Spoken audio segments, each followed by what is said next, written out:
그가 나에게 일러주었다. 이 물은 동쪽 지역으로 흘러나가서 아라바로 내려갔다가 바다로 들어갈 것이다. 이 물이 바다로 흘러 들어가면 죽은 물이 살아날 것이다. 이 강물이 흘러가는 모든 곳에서는 온갖 생물이 번성하며 살게 될 것이다. 이 물이 사해로 흘러 들어가면 그 물도 깨끗하게 고쳐질 것이므로 그곳에도 아주 많은 물고기가 살게 될 것이다. 강물이 흘러가는 곳이면 어디에서나 모든 것이 살 것이다. 그때에는 어부들이 고기를 잡느라고 강가에 늘 늘어설 것이다. 어부들이 엔게디에서부터 에네글라임에 이르기까지 어디에서나 그물을 칠 것이다. 물고기의 종류도 지중해에 사는 물고기의 종류와 똑같이 아주 많아질 것이다. 그러나 사해의 진펄과 갯벌은 깨끗하게 고쳐지지 않고 계속 소금에 절어 있을 것이다. 그 강가에는 이쪽이나 저쪽 언덕에 똑같이 온갖 종류의 먹을 과일 나무가 자라고 그 모든 잎도 시들지 않고 그 열매도 끊이지 않을 것이다. 나무들은 달마다 새로운 열매를 맺을 것인데 그것은 그 강물이 성소에서부터 흘러나오기 때문이다. 그 과일은 사람들이 먹고 그 잎은 약재로 쓸 것이다. 새해 교회의 표어는 생수가 흐르는 곳마다 살리라 라는 말씀입니다. 생수는 성전의 문지방 밑에서부터 흘러나와 헤엄칠 큰 강을 이루고 이 강물이 흘러가는 곳마다 죽은 것이 되살아나고 모든 것이 살아나는 회복이 일어납니다. 우리에게도 죽은 것이 다시 살아나고 모든 것이 제자리로 돌아가는 회복이 간절히 요청되기 때문에 올 한 해 이 회복의 말씀을 나누려고 합니다. 구약의 에스라, 느헤미야, 에스더 그리고 에스겔서의 말씀을 중심으로 하나님께서 무너진 나라와 성전을 다시 재건하고 백성들이 다시 하나님을 예배하는 백성으로 살아가도록 회복하셨던 그 이야기를 함께 나누었으면 합니다. 생수가 흐르는 곳마다 살리라. 생수가 흐르는 곳마다 모든 것이 살아나는 한 해가 되기를 축원합니다. 교회와 가정 그리고 성도 여러분의 모든 삶 가운데 회복의 은혜가 있기를 소원합니다. 에스겔 책은 백성들이 바벨론의 포로로 잡혀갔던 시대에 하나님께서 모습을 보여주시며 선지자 에스겔에게 예언하게 하신 책입니다. 에스겔은 하나님이 강하게 하신다는 이름의 뜻을 가지고 있으며 구약의 이사야, 에레미야와 함께 대예언자 중 한 사람입니다. 에스겔서는 48장으로 되어 있는 다소 긴 책입니다. 전반부에는 이스라엘이 멸망하기 전의 이야기이며 중간에 이방 나라들에 대한 예언이 나오고 나머지 후반부에는 멸망했지만 다시 회복될 것을 예언하는 말씀으로 구성되어 있습니다. 백성들은 이방 나라에 의해서 성전과 성벽이 불타고 무너지면서 나라는 멸망하고 이방 나라의 포로로 잡혀가는 수모와 고통을 당했습니다. 이방 땅에서 나그네 살이를 하며 나라를 빼앗긴 서러움과 고향에 대한 그리움으로 살아가는 백성들을 응원하며 다시 살아날 것을 약속하고 위로하는 말씀의 책이 에스겔서입니다. 에스겔서를 읽다 보면 가장 많이 자주 등장하는 문장이 있습니다. 이 47장에는 물이라는 단어가 15번 이상 등장하고 있지만 에스겔 전체에서는 내가 여호와인 줄을 너희가 알게 될 것이다 라는 말씀입니다. 무려 60번 이상 이 말씀을 강조하므로 무너진 너희가 다시 일어나고 멸망당한 나라가 다시 회복되어 돌아오게 될 텐데 그것은 여호와 내가 할 것이라고 하는 강조의 말씀입니다.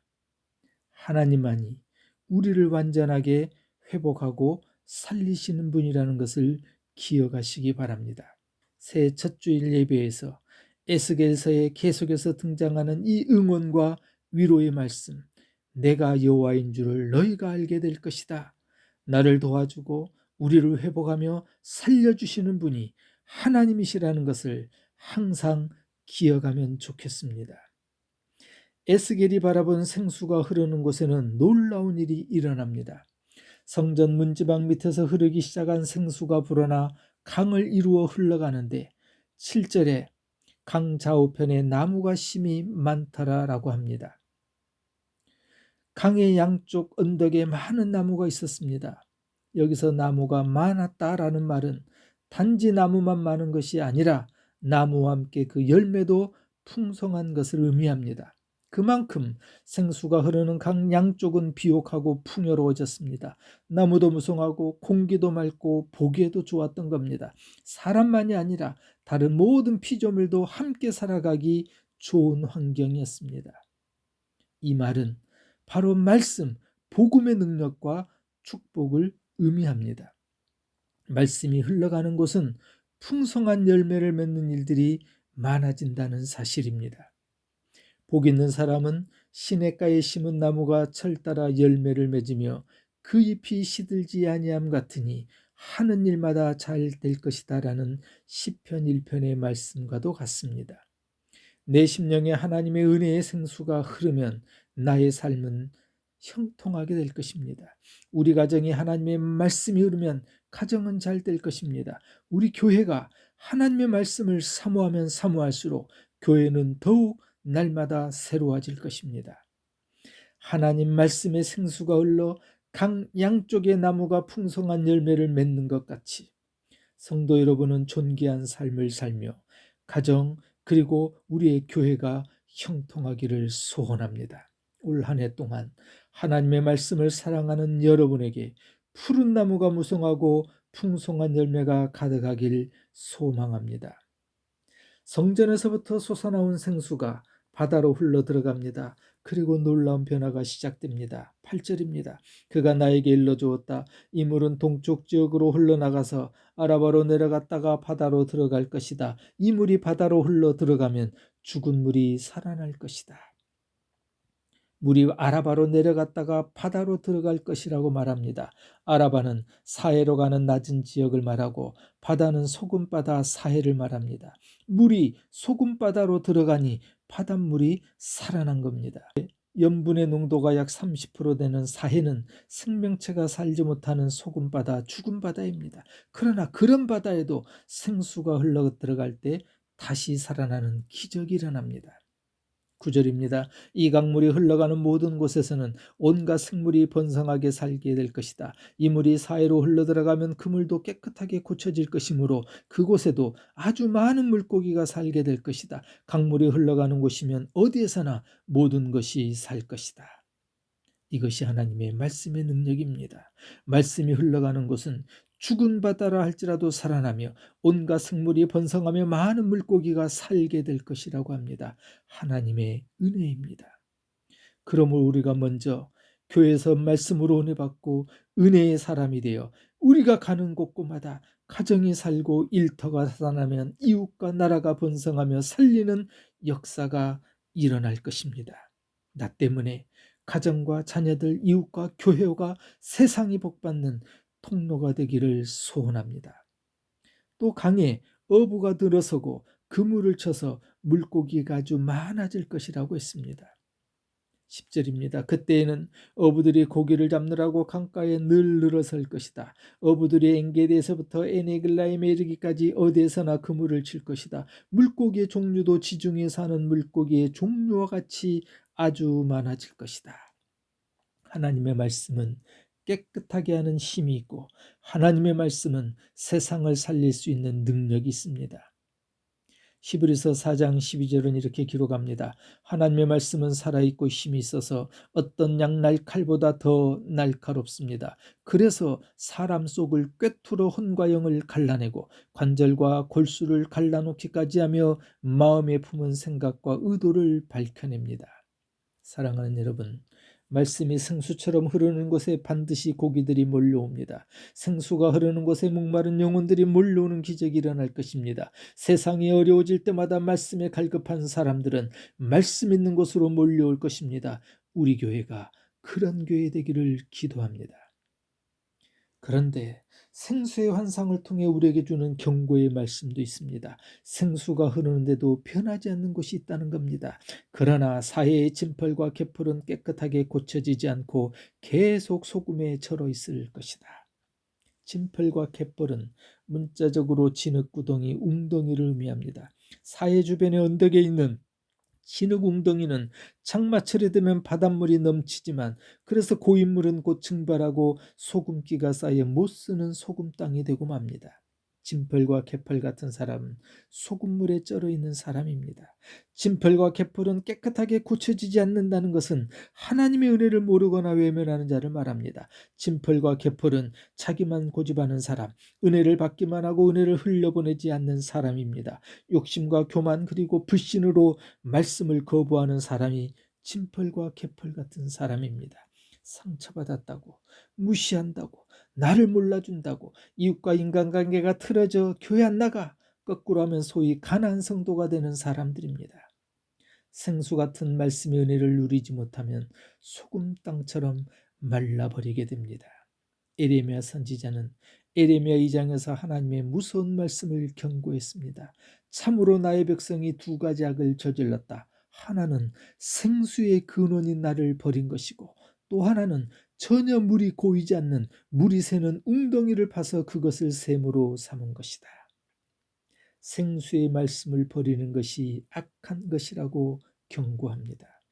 진펄과 개펄 같은 사람이 되지 않도록 경계하고 조심해야 합니다. 시편의 시인은 이렇게 노래합니다. 주님의 말씀의 맛이 내게 어찌 그리도 단지요. 내 입에는 꿀보다 더 답니다. 주님의 말씀은 내 발의 등불이요 내 길에 비칩니다. 꿀송이보다 더 단 하나님의 말씀을 사모하고 가까이 할 때 진펄과 개펄 같은 우리도 살아날 것입니다. 생수가 흐르는 곳마다 모든 것이 살아나기 때문입니다.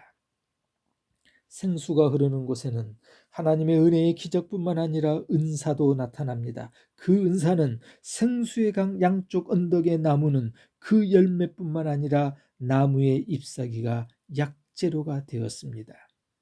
그 강가에는 이쪽이나 저쪽 언덕에 똑같이 온갖 종류의 먹을 과일나무가 자라고 그 모든 잎도 시들지 않고 그 열매도 끊이지 않을 것이다. 나무들은 달마다 새로운 열매를 맺을 것인데 그것은 그 강물이 성소에서부터 흘러나오기 때문이다. 그 과일은 사람들이 먹고 그 잎은 약재료로 쓸 것이다. 여기서 이 약재료란 말은 치료하는 기적이 된다는 뜻입니다. 죽은 바다에 생수가 흘러들어가 살아날 때 바다 주변의 소금 땅도 함께 살아납니다. 내가 말씀으로 살면 나만 사는 것이 아니라 나의 주변도 살아난다는 것입니다. 그 땅에서 각종 과일나무들이 자라날 겁니다. 나무들은 잎이 시들지 않고 끊임없이 달마다 새로운 열매를 맺습니다. 열매뿐만이 아니라 나무의 잎사귀는 치료하는 약이 됩니다. 내가 말씀으로 살면 나 때문에 나의 가정이 살고 우리의 이웃이 살고 세상이 살게 될 것입니다. 이 모든 살아나고 살리는 기적은 성전에서 흘러나오는 생수, 복의 근원되는 하나님의 말씀입니다. 우리의 삶을 회복시키시는 분은 오직 하나님이시고 우리를 살리는 것은 하나님의 말씀입니다. 죽어가는 세상을 구원하고 병든 세상을 고칠 수 있는 것은 하나님의 말씀뿐입니다. 생수가 모든 것을 살려내고 고치고 번성하게 하며 치료도 하고 회복합니다.